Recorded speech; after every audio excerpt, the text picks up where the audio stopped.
ముందు మురిసినమ్మ పండుగరు కదా అన్నట్టే అవుతున్నదట భారతదేశ భవిష్యత్ పరిస్థితి. దేశంలో ఉడుకు రక్తం ఉన్న యూత్ ఎక్కువ ఉన్నారు. అదే మన దేశాన్ని దునియా దేశాలను దాటేసేటట్టు చేస్తుందని అభివృద్ధి లెక్కలు చెప్తుంటారు కదా. కానీ అసొంటి పిల్లలు పువ్వుల తీరుగా విరబుయ్యక ముందే రాలిపోతున్నారట. చదువుల ఒత్తిడి ఎక్కువై ఆత్మహత్యలు చేసుకుంటారట. చిన్న ఈడులా మంచిగా చదవాలి అనే నెత్తి మీద భువనగిరి బండ పెట్టినట్టు చేస్తుండ్రట. అందుకే ఆ భారం మొయ్యలేక బలిమీటికి పానాలు తీసుకుంటుండ్రట. అట్లా ఆత్మహత్యలు చేసుకునుడు మున్పటి కంటే 65% పెరిగిందట. అంటే ఇక పరిస్థితి ఏ తీరుగా పగబట్టిందో చూడుండ్రి. 42 నిమిషాలకు ఒక్క విద్యార్థి పానాలు తీసుకుంటుండ్రట.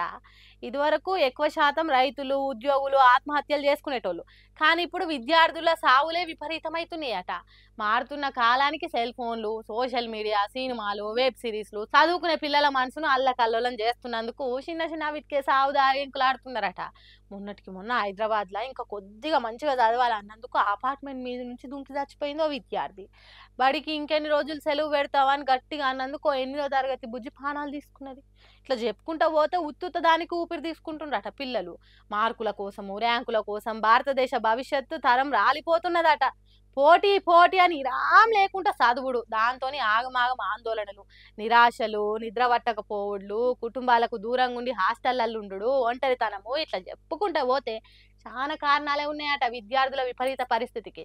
దేశంలో ఎప్పటికి ఇదే పరిస్థితి ఉంటే భవిష్యత్ భారతం తగ్గిపోతుందని అంటుర్రు. కాబట్టి అయ్యవలు పిల్లలు బాధలు చెప్పుకునే స్వేచ్ఛ ఇయ్యాలని చెప్తున్నారు.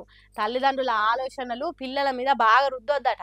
అట్లయితే మన భవిష్యత్ తరం నిలబడుతుంది. లేకుంటే ఇంకొన్ని ఏళ్లలో దేశంలో యూత్ అనేది తగ్గిపోవడు ఖాయమన్నట్టు చెప్తుర్రు జాతీయ నేర గణాంకాల ముచ్చట్లు చెప్పేటోళ్ళు.